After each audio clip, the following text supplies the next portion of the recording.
Hello everyone, this is Mansi from evidhyani.in. Now we are starting with question number 4, exercise 10.1.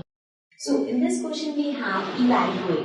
So यहाँ पे आपको first part given है 8 raised to the power minus 1 into 5 raised to the power 3 upon 2 raised to the power minus 4. So आपको इसको evaluate करना है.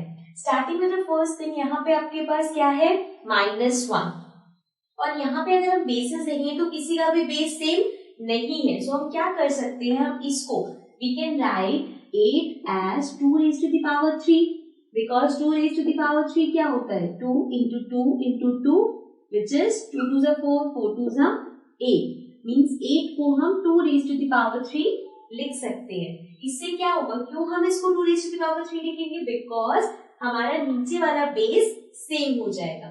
सो 2 raised to the power 3, लेकिन इसकी पावर क्या है -1. सिर्फ 1 नहीं है जो हम इग्नोर कर सके. सो इस पे हमें लिखना पड़ेगा -1. Then multiply by 5 raised to the power 3 upon 2 raised to the power -4.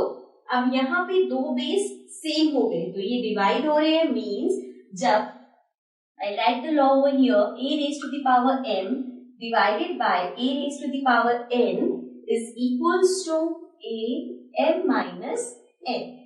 अगर बेस सेम है और वो डिवाइड हो रहे हैं तो पावर्स सब्ट्रैक्ट हो जाती है. सो ये हो जाएगा 2 एंड यहाँ पे हमारे पास क्या है 3 into 1 3, so that is -3. उसके बाद पावर -4. ये -4 नीचे की पावर हो गई एंड बीच में हमने माइनस का साइन लगा दिया. Multiply by 5 raise to the power 3. ठीक है. Now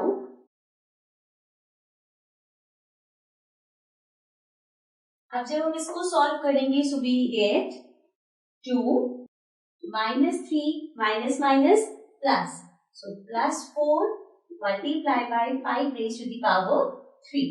okay. So now 2 -3 plus 4 plus minus minus. So this we get 1 और साइन किसका आएगा, बिकॉज 4 के साथ प्लस का साइन है. so वो बड़ा नंबर है इसलिए यहाँ पे सिर्फ +1 आएगा. Multiply by 5 raise to the power 3. अब हमें इसे सॉल्व करना है.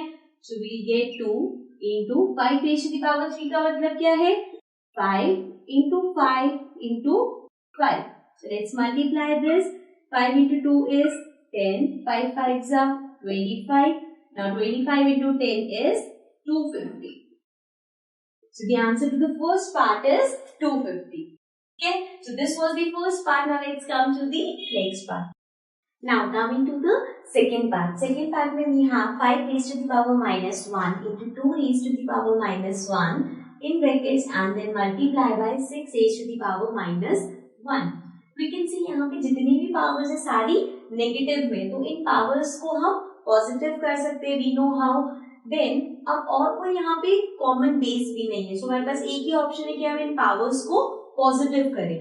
सो if a raised to the power -1, then इसको पॉजिटिव करने के लिए we can write it as 1 upon a raised to the power m.